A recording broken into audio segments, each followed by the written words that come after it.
abaixo do último som para confirmar seu desaparecimento e depois proceder à deflação rapidamente e completa, tá? Eu passei um vídeo aí de como verificar essa PA, tá? E vamos dar prosseguimento, então, ao nosso slide. Se os batimentos persistirem até o nível 0, determinar a pressão arterial diastólica no abafamento dos sons, fase 4, de Korotchkov, e anotar valores da pressão sistólica e da pressão diastólica 0. Realizar pelo menos 2 medições com intervalo em torno de 1 minuto. Medições adicionais deverão ser realizadas se as 2 primeiras forem muito diferentes. Caso julgue adequado, considere a média das medidas, tá? Então, sempre que você tiver dúvida, verifique mais uma vez, né? Deixe passar 1 minuto, verifique mais uma vez, né? E veja se está batendo com aquilo que você ouviu, tá? Medir a pressão em ambos os braços na primeira consulta e usar o valor do braço onde foi obtida a maior pressão como referência. Informar o valor da PA obtido para o paciente. Lembre que nós não podemos mentir, né? Se ele perguntar, nós temos que falar, e se ele não perguntar, também temos que falar. Anotar os valores exatos sem arredondamento e o braço em que a PA foi medida. Isso é importante. Frequências cardíacas ou pulso. Pulso relacionado com o débito cardíaco é a contração e a expansão alternada de uma artéria e corresponde a um batimento cardíaco. Observar o número e as características dos batimentos cardíacos refletidos na artéria. Utilizar as pontas dos dedos indicador e médio para proceder à palpação de uma artéria. Então, nós vamos usar dedo indicador e médio para conseguir fazer a palpação, né, aí da nossa artéria radial e contar em 1 minuto quantos batimentos eu consegui, né, sentir no meu pulso. Priorizar a artéria radial e durante 1 minuto realizar as observações pertinentes. Além da verificação do pulso radial, podemos verificar também pulso carótido, que está aí indicando, né? Pulso carótido, ó. O pulso braquial, o pulso aí, ó, femoral aqui na virilha, né? O pulso aqui, ó, poplito atrás da perna. O pulso pedioso, tá? E, por último, o pedial, tá bom? Lembre-se que eu posso estar fazendo também, utilizando a minha PA, lembra? Que você tinha um outro espaço alternativo, então você vai colocar o manguito aqui e vai sentir, ouvir, tá? Essa pulsação aqui na pedial, tá? Você vai sentir o pulso pedial na pressão arterial, tá? Vai colocar o manguito na perna e vai colocar o estetoscópio aqui na pediosa e vai ouvir a pressão arterial do meu paciente. Frequência cardíaca corresponde ao número de batimentos cardíacos por minuto. Lembra que você sempre vai fazer isso por minuto. Valor normal para um indivíduo adulto é entre 60 e 100 batimentos por minuto. Na criança, esse valor aumenta. A frequência cardíaca pode ser dividida pode divergir do pulso em ocorrência de arritmia cardíaca. Então, as alterações, né? Aí os termos técnicos das alterações aí, taquicardia ou bradicardia. Lembre que vocês têm que estar sempre em mente os termos técnicos, gente. Precisa estar atento aos termos técnicos, tá? E precisa saber o que significa também. Aí ele deu um caso clínico. Lima Júnior et al., 2016, informa que a frequência cardíaca de repouso é um marcador sensível da integridade do sistema nervoso autônomo, né? Ele está falando aí.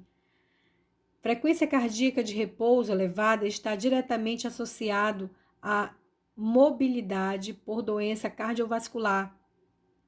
A frequência cardíaca pode estar aumentada em situação fisiológica, como exercício, emoções intensas, gravidez, ou situações patológicas, como o estado de febre, né, febril, hipertireoidismo, hipovolemia, entre outros. Atletas podem apresentar bradicardia, ou seja, diminuição desse batimento, sendo essa uma adaptação do sistema cardiovascular e não uma alteração patológica, né? Então, o termo de pulso, normocardia, bradicardia, taquicardia, taquisfigmia e bradisfigmia. Lembrando que isso aqui são termos técnicos, né? São os termos técnicos de pulsação. Então, essa aula vocês já tinham aí, eu mandei essa aula justamente para ajudar vocês a estarem preenchendo aí essa ficha de vocês de exame físico, e muita gente ainda me disse que não tinha visto os termos técnicos. Se você não viu, busque o livro de termos técnicos e preencha a sua ficha, né, de exame físico utilizando os termos técnicos. Então tá aí, procurem aí os termos técnicos do sistema cardíaco. Na frequência respiratória, para avaliar a frequência respiratória, a pessoa que está avaliando não pode ter consciência que essa observação está sendo realizada, para que o padrão respiratório não seja alterado, tá? Quando você fala que você vai verificar a respiração, ele começa a alterar. Então, enquanto você está verificando temperatura, por exemplo, você coloca o termômetro para verificar, então você já conta em 1 minuto a frequência respiratória do seu paciente, sem falar para ele, tá? O parâmetro de normalidade da frequência respiratória varia conforme alguns autores, em um intervalo de 12 a 20 incursões por minuto, tá? Em pessoas adultas, a relação entre inspiração e expiração é de 1 a 2, devendo observar a movimentação da caixa torácica durante 1 minuto e observar amplitude de expansão e ritmo, tá? Então, você vai contar esse ritmo aí, ó, esse ritmo cardíaco por 1 minuto, quantas incursões, respiratórias, esse ritmo respiratório em 1 minuto. Quantas vezes você viu levantar e descer esse abdômen desse paciente, ou esse tórax, né? E você vai contar aí 1 minuto e vai anotar.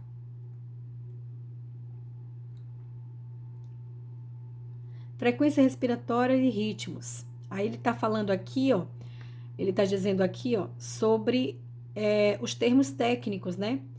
Taquipneia, que é respiração rápida e superficial, bradipneia, respiração lenta, e apneia, ausência de respiração, e o paciente está em óbito, né? Hiperpneia, respiração rápida e profunda, fisiológica, após exercício intenso ou por ansiedade. Tem a respiração de Kussmaul, respiração profunda, que pode ser lenta, normal ou rápida.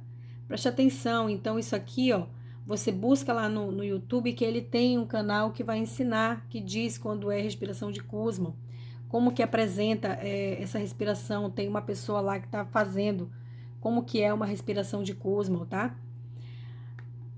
Então, a respiração profunda, que pode ser lenta, normal ou rápida. A inspiração são ampla e rápida, alternada com expirações rápidas, com poucas amplitude, e expirações profundas e ruidosas, além de períodos de apneia expiratória, associada à acidose metabólica, cetoacidose diabética e uremia, tá? Na respiração Shake-Story ou dispneia periódica, período de respiração lenta e superficial, que gradualmente torna-se rápida e profunda, alternando-se com o período de apneia. associada à sensibilidade normal do centro bulbar.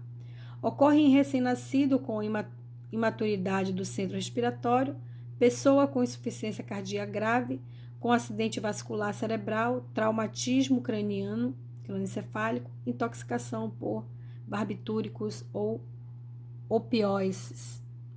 A respiração de Biot ou ataxia, a principal característica é a irregularidade causada por depressão respiratória ou lesão cerebral em nível bulbar.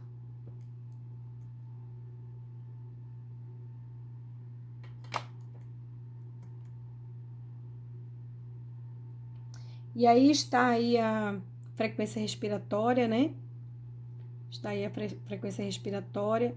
Esse aqui é um vídeo que vocês já têm também, né? Que eu mostro como que acontece essa respiração. E aí vocês também podem estar assistindo esses vídeos, tá? Que é o grupo de semiologia, ritmos respiratórios. Isso aí vocês já tem, ó, ritmo respiratório normal. Quando que é normal, ó, né? Isso daí você já tem como material.